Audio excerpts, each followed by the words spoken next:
ఇదిగో సందర్భం కదా. ఏ తూతి మంత్రిగా రెండు మాటలు చెప్పుకుంటే బైబిల్ కాదండి.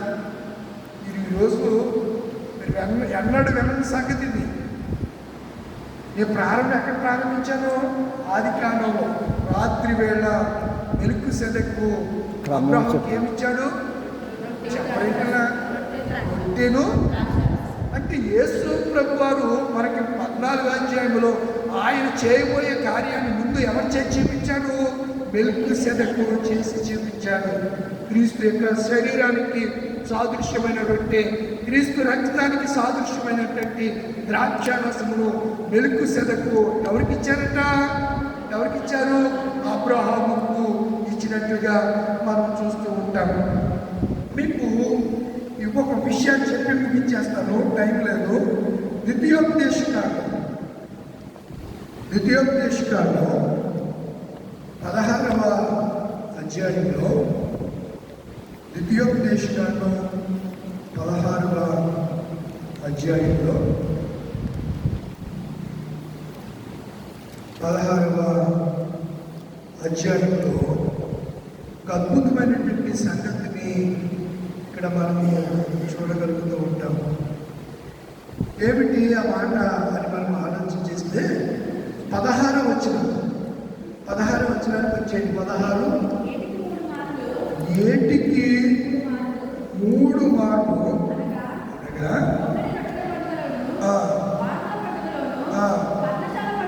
పర్ణశాలల పండుగలోను ఏర్పరచుకును స్థలముగా ఆయన సన్నిధిని కనబడవలేను అనే మాటలు అక్కడ మనం చూస్తూ ఉంటాం. అయితే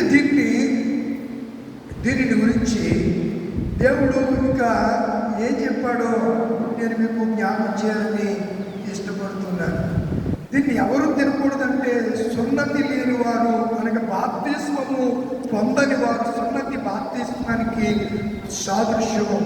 కంపల్సరిగా సున్నతి లేని వారు ప్రభురాత్రి భోజన సంస్కారంలో ఎట్టి పరిస్థితుల్లోనూ పాల్గొనకూడదు అనే సంగతిని నేను మీకు జ్ఞాపకం చేస్తూ ఉన్నాను. ఎవరు తినకూడదు చెప్పండి? సున్నతి లేనివారు, ఇశ్రాయేలు కానివాడు, అన్యుడు తినకూడదు. ఇది పవిత్రమైంది. చాలామంది అడుగుతారు, నా ప్రసాదం మీరు తినరు అని అంటే మనం తినకూడదు. మన ప్రసాదం వాడికి కూడా పెట్టకూడదు. మనం ఏ ప్రసాదం? క్రిస్మస్ ప్రసాదం, పలహారాలు అవి కాదు. ఏది? ఈ ప్రభురాత్రి రక్తము రొట్టె ఎవరు పెట్టకూడదు? అన్యజనులకి, దేవుడంటే తెలియని వారికి దీన్ని పెట్టకూడదు. ఎవరు తీసుకోవాలి?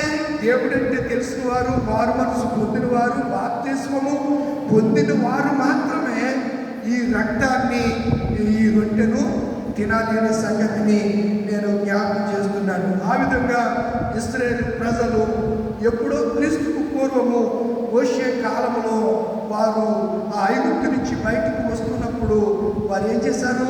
పస్కాను ఆచరించారు. తరువాత మెల్కీసెదెకు కాలంలో పస్కాను ఆచరించలేదు. అప్పటి పస్కా లేదు. ఇక్కడ ఆదికాండం 14వ అధ్యాయంలో ఏం లేదు? పస్కా లేదు. పస్కాకు సాదృశ్యమైన క్రీస్తు శరీరమునకు, క్రీస్తు రక్షణకు సాదృశ్యమైన రొట్టె ద్రాక్షారసం మెల్కీసెదెకు అబ్రాహాముకి ఇచ్చాడే కానీ పస్కా అప్పటికీ లేదు అనే సంగతిని నేను మీకు జ్ఞాపకం చేస్తున్నాను. పస్కా ఎప్పుడు ప్రారంభమైంది? ఇశ్రాయేలు ప్రజలు ఐగుప్తుల నుంచి ఈ నీసాను అబీబు అనే మొదటి నెలలో ఆ రాత్రి అక్కడి నుంచి విడుదల పొందే సమయంలో మాత్రమే ఈ పస్కాను ఆచరించారు. తర్వాత వాళ్ళు ఎప్పుడు ఆచరించారు? మోయాబు ఆ ఎరుకు మైదానానికి వచ్చినప్పుడు యెహోషువ కాలంలో వాళ్ళు ఆచరించారు. చదివాం కదా, మరి తెలియనట్టు నా అమ్మాయి చూస్తే నేనేదో తప్పు చెప్పాను అనుకుంటున్నాను. చూడండి, యెహోషువ గ్రంథం 5వ అధ్యాయం ముగిస్తున్నాను. 5వ అధ్యాయం 5వ ఇశ్రాయేలీయులుగా దిగి ఆ నెల 14వ తేదీన సాయంకాలమున యెరికో మైదానంలో ఏం చేశారు? పస్కాను ఆచరించారు. తర్వాత పస్కా పోయిన మరునాడు వారు ఏం తిన్నారు? అప్పటి వరకు వారికి ధాన్యం ఎలా ఉన్నారో, ఏ ధాన్యం తిన్నారు? పరలోక ధాన్యం, పరలోక మరణాన్ని తిన్నారు తప్ప ఏలోక సంబంధమైనటువంటి ఆహారం వారికి ఎడారిలో వారికి ఏమీ దొరకలేదు. ఎడారిలో వారు ఏం తిన్నారు చెప్పండి? ఏం తిన్నారు? మాంసం తిన్నారు. వారికి మాంసం కావాలంటే ఊరేళ్ళు ఇచ్చాడు. ఏది కావాలంటే వాళ్ళు ఏది తినాలంటే అది ఇచ్చాడు. అయినా వాళ్ళు మేము ఐగుప్తులో ఉన్నప్పుడు కీరకాయలు, దోసకాయలు అవి వెలిగి తిన్నామని చెప్పి పలుమార్లు దేవుడి మీద వారు తిరుగుబాటు చేశారు, శోధించారు. నేను చెప్పాలనుకున్న మాట కింద వాడు చెప్పి ఇస్తాను. ఆ దినమంటే వారు పొంగకయు వెచ్చబడిన భక్ష్యములను తిని మరునాడు వారు ఆ దేశపు పంటను తినుచు ఉండగా, ఏం చేస్తుండగా? తినుచు. చూడండి ఎంత బాగా రాశారు. మరునాడు వారు ఆ దేశపు పంటను తినుచు ఉండగా మన్న ఆగిపోయేను. ఏం ఆగిపోయింది? మన్న. అప్పటి వరకు పాలెములు కురిసినటువంటి మన్న కురవటం ఆగిపోయింది. పరలోకం నుంచి ఉదయమే పాలెములో పడినటువంటి మన్న పడటం మారిపోయిందట. తినుచుండగా మన్న. ఆ తర్వాత ఇశ్రాయేలులకు ఏం దొరకలేదు? మన్న దొరకకపోయాను. ఆ సంవత్సరంగా వారు కనాను దేశము ఆ సంవత్సరమే తిన్నారు. వాళ్ళు ఆ సంవత్సరమే తిన్నారు. ఆ మొదటి నెలలో 14-21 రోజుల్లో పస్కా అయిపోయింది. అయిపోయినంటే ఏమాగిపోయింది? మన్నా ఆగిపోయింది. ఇప్పుడు మన్నా ఆగిపోతే తినడానికి ఏముంది? ఆ మన్నాయి దేవుడి యొక్క వాక్యం.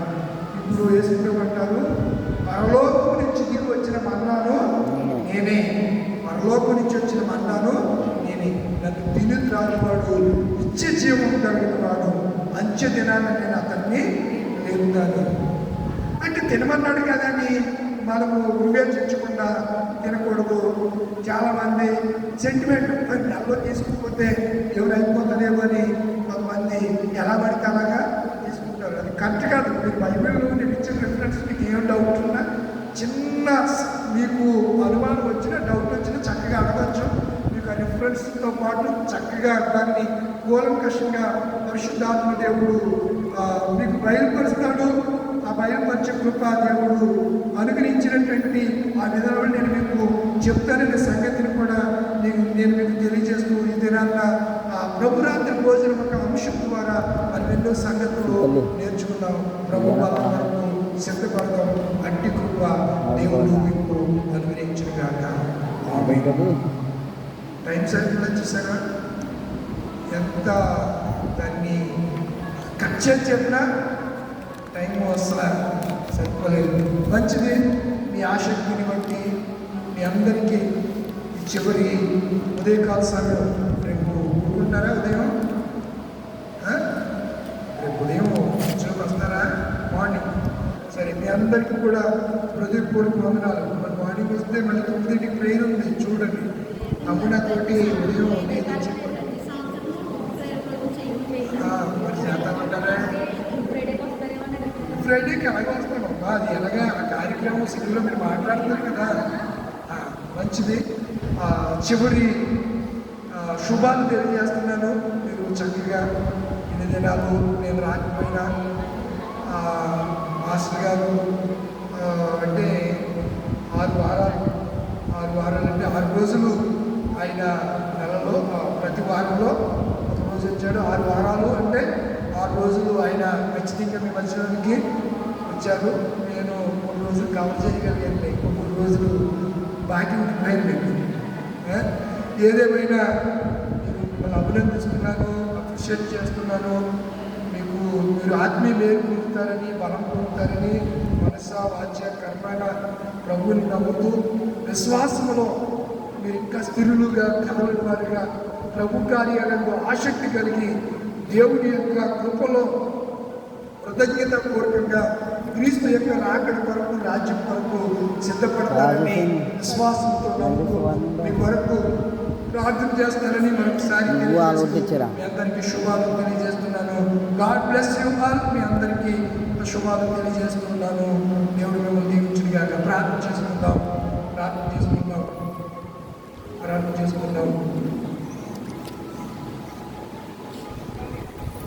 పరిశుద్ధ తండ్రి చేయబడింది. ఈరోజు మాకు ఇవ్వబడినటువంటి అంశంలో కొన్ని సంగతులు మా అనుకూలత బట్టి సమయానుకూలంగా కొన్ని సంగతులు మేము జ్ఞాపకం చేసుకోవడానికి ఇచ్చారు ప్రభావ. నీకు వందనాలు, స్తోత్రాలు స్తోత్రాలు స్తోత్రాలు ప్రభావ. ప్రత్యేకంగా ప్రభావ మీ నియమ గురువారం ప్రభావ ఉదయకాల సమయం సాయంత్రం మీరు చేయబోయే కార్యాన్ని గురించి ఉదయమే మేము జ్ఞాపకం చేసుకోవడానికి చక్కని అవకాశాన్ని సమయాన్ని ఇచ్చారు ప్రభావ.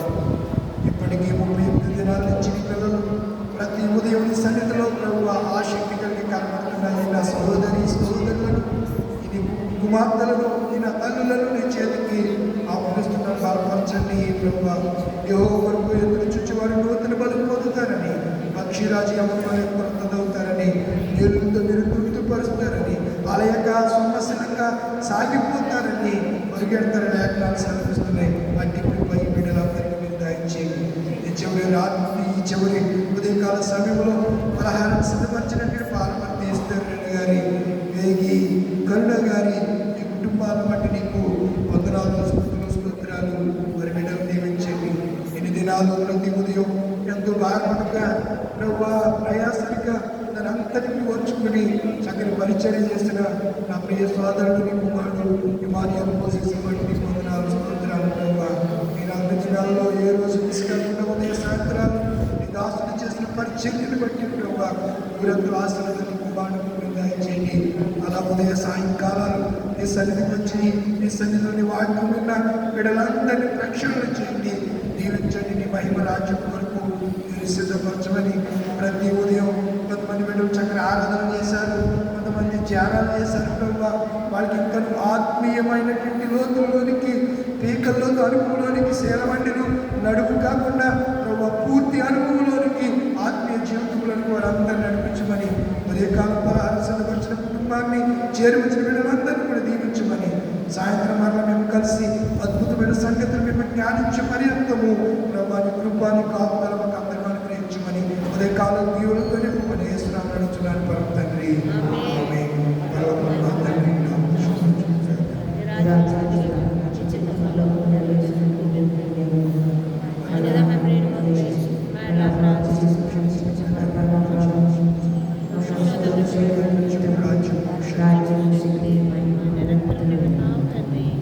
తండ్రి దేవుని ప్రేమ కుమారుడిని యేసుక్రీస్తు కృప పరిశుద్ధాత్మ అన్యోన్య సహవాసం ఇప్పుడు ఎల్లప్పుడూ ఉదయకాలం ప్రార్థనలో పాల్గొని దేవుని సన్నిధిలో కనబడిన బిడ్డలకు సాయంత్రము గుడిలో పాల్గొని కనబడుతున్న బిడ్డలకు ఆయన రాజ్యం కొరకు ఆయన రాకడ కొరకు సిద్ధపరుస్తున్నటువంటి దేవుడు మేము సర్వ సమృద్ధిగా దీవించుడుగాక.